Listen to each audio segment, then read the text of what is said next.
All right, I want to make a video for Chapter 3, which Chapter 3 is basically making charts in Excel. Not as difficult as the formulas, but still very important. So I'm looking here on page 448. Again, I'm not going to follow along exactly step by step on these, but that's where I start at. And they make a very simple column chart here. And they want you to select basically A5 through A9. And then they would like you to select, well, actually, since they're connected, I can just do this. So I want you to select the titles and the 2016 and 2026 estimate job growth. And it looks like they might want this too, so you can hold control and do more. Now, before I go any further, I want to make a very important point. The secret to doing graphs in Excel is the proper selection of data, which means including these headings too. So once you have your data selected, then you go to the insert, and then here's all the chart things. I have some recommended charts, and this one, you can kind of see that this is like a column chart here. And so I'm looking at the graph on the thing, and you can see that that's a clustered column chart. So just by hovering on these, you can see the different types of charts that will be made, and you can see that if I click on that one, that is what they would like for that. Okay. And so I just clicked OK on that. And then notice down here, those titles that we selected, Excel is smart enough to realize that that's not the actual data, that this stuff up here, that this is text and this is text. So it knows to make it part of the titles. So this particular one, they just want us to drag it over here. I think they actually have you put it in a certain cell. I'm just going to click and drag and put it there. So there's all kinds of formatting tools. It's up here. You can set the column height for the chart. All kinds of pre-made designs if you wanted to do. All kinds of great stuff. Just like, they kind of do with Word and all that stuff here. But I'm just going to leave it the way it was. Actually, I'm going to hit undo here till we get back to the standard chart. Okay, just like that. Okay, for this next one, I'm looking on page 449. They want a column chart via the recommended chart thing. So they would like us to select again these titles here, but this time all the way down to 12. And then actually they want the titles, the 2016, and then they don't want this 2026 estimate. So I'll holding control with my finger and selecting this. This is another tricky thing students have a lot of problems with, that you don't have to, you can hold the control and select any type of data you want. So now I'm going to go to the insert, and then here they just want to show you some recommended charts. And you can see, if you compare to page 449, that this is really close, but it's actually this one here on 449, so I'm going to hit OK. So another thing they do is they move the chart. So they would like to move this chart to its own sheet and call it bar chart. Then you hit OK. And you'll see now in Excel I have my data, which has that chart right on the same sheet, and then I have a totally separate bar chart here. And just so you know, if you wanted to, you could select a chart and you could change the chart type. Like say you wanted it to be something like that, line, all these things. I'm not going to change it, but they do have you go through there and change the chart type maybe to something different, like stack like this instead. Now the next one, they want to use the quick analysis tool. They want to make a pie chart. So in this Excel spreadsheet, there was the Outlook data, and then, by the way, I just clicked off of there to deselect everything, and then the new jobs data. Okay, so here's another way to make a chart. Select the data, and then when you select data in Excel, this little helper quick analysis tool comes up. Click it, and there's all kinds of things you can do. You can make bar, all kinds of formatting. We're worried about charts right here. I'm going to make a pie. I'm going to hit that and see how it kind of just made a real quick pie chart for us. I'm going to actually move this chart to a new sheet, and they want us to call it pie chart.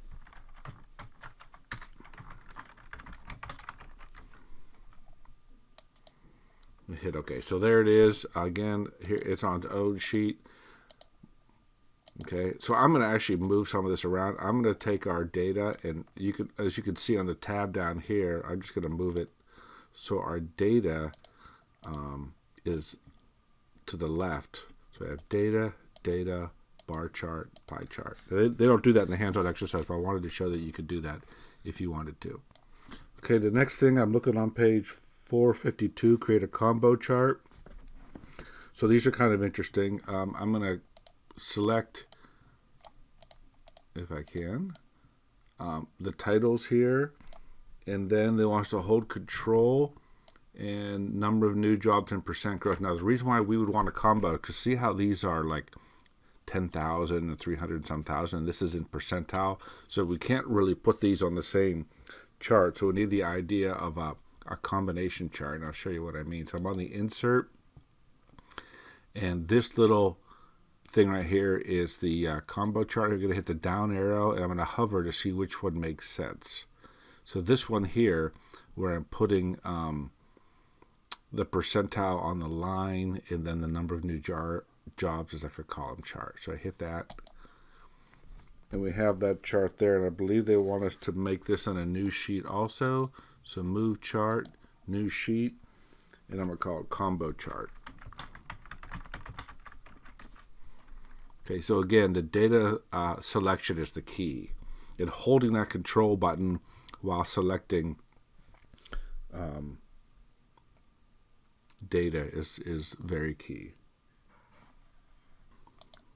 I'm going to drag this over here if I can. Okay, so now I'm looking on 463, which is pretty easy. They want us to edit the chart titles, so I'm not sure how he does it here in the book, but there's a couple ways to do it. But I'm just going to go to the chart. You can just click right on chart title. Just the old school way of doing it. They want number of computer related jobs 2016-2026,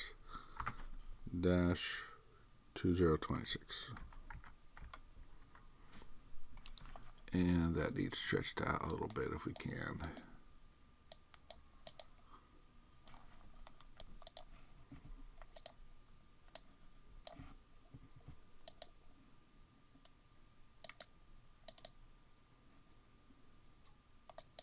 Okay, I'm changing the font, making it bold.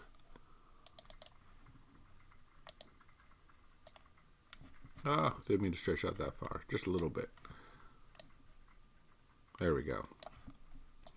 Okay, they want to mess with the pie chart. They want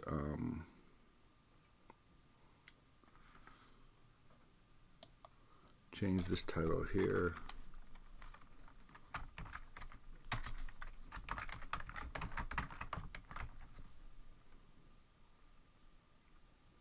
Oh, sorry.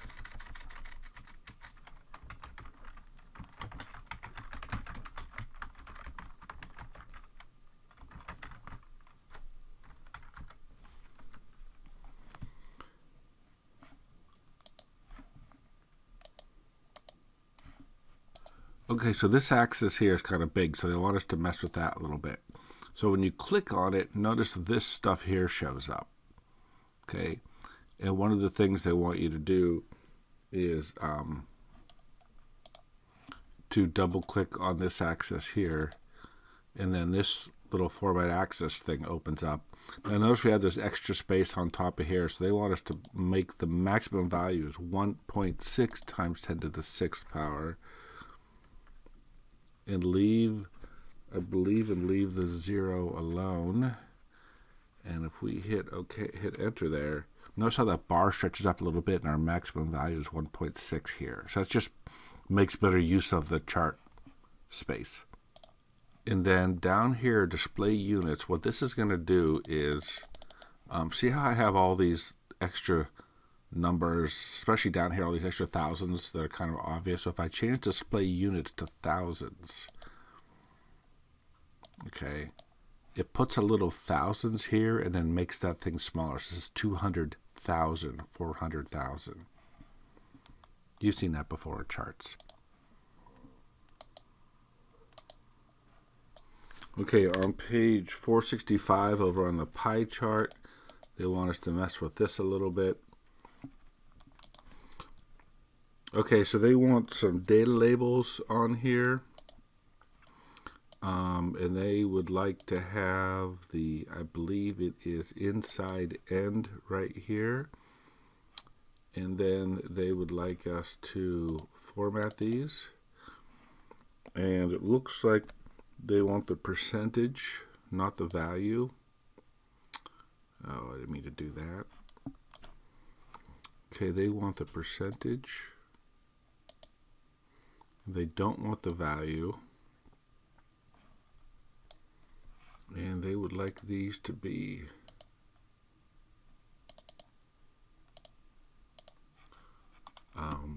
a little bit bigger. So I was able to select them all just like that. I'm going to go to home and I'm going to make these, I'm just going to make it around 12, maybe a little bit bigger, and bold. So you can kind of see the a little bit better. Oh, wait, we want all of these to be percentages. You'll see I only, for some reason, only this pie has the 7%, so I got to fix that. And they're all, see, I must have had only that 7% selected, but now they're all selected, and I want to do percentage and undo the value. See, that's better. And while I'm here, I want to double check. Yep, 14 and bold. It seems so small. I guess that's a little bit better.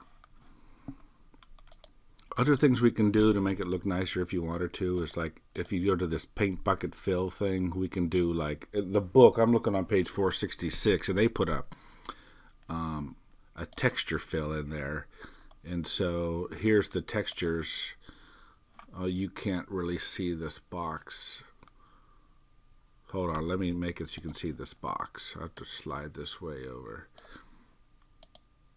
Can you see that box down? So I don't know what they pick. I'm going to pick something like this blue tissue. I don't know if you can really see it. You really can't. So let me choose something better that you can really obviously see. Oh, wait, whoops. I'm doing the backdrop of the format. I don't want anything there. I just want automatic for that. So again, Excel, it's all about where your mouse is, what you have selected. So I had the thing selected, so I'm going to select the whole chart here, and now I'm going to do a fill, picture or texture fill. And there it did the wood. I'm going to do something a little bit better. There we go. There's that blue. Kind of like what they have, I think, on the thing. They have this bold. Looks like I forgot on the previous part. Looks like I forgot to bold that and make that a little bit bigger. Yeah, there we go. So they want to do something with this particular piece of pie here. For one thing, they want to make it red, and then they would like to extrude it. So to do that, I'm going to select this pie, go to this little series options, and the point explosion. You can slide this. See how this? I slide this out, and the point little piece of pie comes out further and further. So something like that. Now, if you want to, I'm looking on page 474, and they There is a way to right now, for example, I could change the data that is selected here. Right? I don't want to do that right there, but there is a way once your chart exists to reselect the data and change the way it graphs. So you can kind of see me doing it there. Let me get rid of that. Just want to show that is possible. Believe it or not, I find it easier just to reselect and do the whole chart again, but that is an option to do if you're working on your charts. I have never done this, but there is a way to switch the row and column data, so it's kind of hard to see. Right now, down on the bottom, I have this is grouped by category, and then the columns show the date and number of new jobs. But if you switch row and column, you can see now I'm showing the years, and then I'm breaking it down by the different types of things. So it shows kind of a different chart with this switch row and column. Just I wanted to show you that's also an option. So the next thing is a Sparkline. They're kind of handy. I've never actually used these, but anyways, so I want to put a new column here. So I click on the D, I'm going to right click and insert to slide that over. And then I want to put the word trends in here. Okay, hit OK. And by the way, I'm on page 475. And then they want to do a Sparkline. So to do that, go to the Insert tab. I'm going to click in the first cell here. And in the Sparkline group, hit line. And then the range for my Sparkline is going to be from just these two. Normally, you would have way more than just 2 cells, but that's all we got here. So, and I want the location to be put into D6. And then once you have the Sparkline here, you can do all kinds of things like, oh, by the way, I'm selecting Sparkline. I've made the Sparkline. So now we have all these Sparkline tools up here. The design, you could, whatever, different colors and stuff. And you can mark the high point and the low point if you wanted to. You can make them red with the blue, which I think he actually does there, and stuff like that. This next one, well, let me copy this down here first. So I'm going to do what we do with the formulas. And you can see all the trends. But what's interesting here, this just plots from this to this. But if you want to compare them amongst themselves, that's not really a comparison because that just does the 2 data points. We need to go to the axis and make the minimum and maximum the same for all. So now these really are showing, I know it doesn't show too much, but they're really showing how they compare to each other at this point. You can see there's not much of a difference. I'm not a big fan of these because they're kind of small. And by the way, he doesn't show it here in the hands-on exercise, but you don't have to do lines. You could do like little columns and things like this. Okay, and I think one of the exercises in the book has you put little charts. So, but at the end of the day, what these Sparkline things are is they're tiny little graphs per row comparing the data per row. That maybe you're at work and you need to do that sometime. All right, and that's it for chapter 3. Again, the key takeaway for me, I think, in chapter 3 is it's success to making a chart is selecting your data first. Select your data. Be good with the control. Like you select that, then I'm holding the control. I could select that, and then go ahead and make your chart. And believe it or not, the order you do it matters. So if I select this, and then this, and then this, might be different than selecting this. If I can do it. Yeah, the mouse is tricky. This, and then this the other way. So be careful with that. Sometimes it's easier just to abandon and start over and reselect your chart, and it comes out just fine.